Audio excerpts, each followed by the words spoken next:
এই মুহূর্তে যে খবরের দিকে নজর রাখবো, 50-এর উপর কর্মীকে এবার শোকজ করা হয়েছে বিজেপির তরফে। বিজেপিতে নির্বাচনে জয়লাভের পর দলের নির্দেশ পালন না করার জন্য শোকজ। ভোট পরবর্তী যে হিংসার ছবি আমরা দেখেছি তার প্রেক্ষিতেই এবার বিজেপির যে শৃঙ্খলা রক্ষা কমিটির তরফে শোকজ করা হয়েছে 50 জনকে। এখনো পর্যন্ত কাউকে দল থেকে বহিষ্কার করা হয়নি বলে বিজেপি সূত্রে খবর। তবে 50 জনের বিরুদ্ধে নানা অভিযোগ রয়েছে। নানা অভিযোগে এবার শোকজের সিদ্ধান্ত নেওয়া হয়েছে। রাজ্যে ভোট পরবর্তী হিংসার ঘটনায় কড়া পদক্ষেপ এবার বিজেপির তরফে। জানাবেন এই বিষয়ে বিস্তারিত ফোন লাইনের সঙ্গে রয়েছেন বিশেষ প্রতিনিধি অঞ্জন রায়। অঞ্জন দা, ছিলাম যে দুদিন আগে যে পুরুলিয়া জেলায় 4 জন বিজেপি কর্মীকে শোকজ করা হয়েছিল সরকারি হাসপাতালে গিয়ে নির্বাচনে জেতার পর হামলা করা বা সরকারি আধিকারিকদের গায়ে হাত দেওয়ার জন্য। আজকে আমরা বিজেপি সূত্রে জানতে পারছি যে শুধু পুরুলিয়ার ওই 4 জন নয়, রাজ্য জুড়ে প্রায় 50-এর ওপর বিজেপি কর্মীকে শোকজ করা হয়েছে।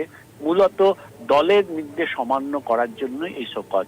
কোথাও গিয়ে পার্টি অফিস, অন্য দলের পার্টি অফিস দখল করা, কোথাও গিয়ে অন্য দলের বিজেপির কর্মী বা নেতা, এই অন্য দলের নেতা কর্মীদের মারধর করা, কোথাও গিয়ে হুমকি দেওয়া, এরকম অজস্র অভিযোগ আছে।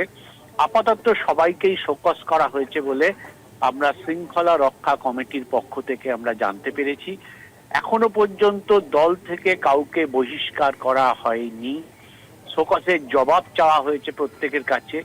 জবাবের পর শৃঙ্খলা রক্ষা কমিটি সিদ্ধান্ত নেবে যে এদেরকে দলে রাখবে না দল থেকে বহিষ্কার করবে। আপাতত বিজেপি সূত্রে খবর যে 50-এর ওপর এইরকম রাজ্য জুড়ে এইরকম বিজেপি কর্মীদের শোকজ করা হয়েছে দলের নির্দেশ না মানতে। অনেক ধন্যবাদ তোমায় অঞ্জন দা। ফোন লাইনের সঙ্গে ছিলেন বিশেষ প্রতিনিধি অঞ্জন রায়। 50-এর উপর কর্মীকে এবার শোকজ করা হয়েছে বিজেপিতে,